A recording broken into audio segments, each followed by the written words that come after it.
Comment choisir entre imparfait ou passé composé? Ce sont deux temps du passé, mais ils s'utilisent différemment.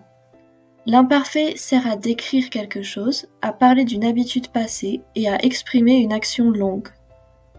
Il peut servir à décrire un lieu, une époque, un physique, un caractère, un état, un paysage, etc.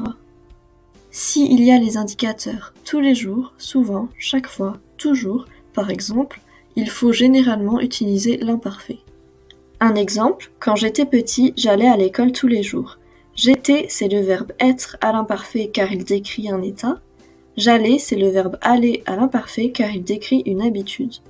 Le passé composé, lui, s'utilise pour une action qui se produit une fois, dans le passé, une action courte et une action terminée.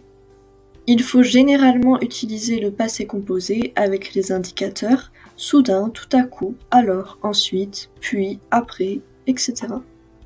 Un exemple, elle est sortie de chez elle, puis elle a couru pour ne pas être en retard au travail. Elle est sortie, c'est le verbe sortir au passé composé, car c'est une action courte, et elle a couru, c'est le verbe courir au passé composé, car c'est une action terminée. Hier, je suis tombée quand j'écoutais la musique. Ici, il y a le verbe tomber au passé composé et le verbe écouter à l'imparfait. Je suis tombée est conjugué au passé composé car l'action est courte, terminée et elle s'est produite une fois. Quand j'écoutais est conjugué à l'imparfait car il décrit une action longue qui n'a pas de fin précise.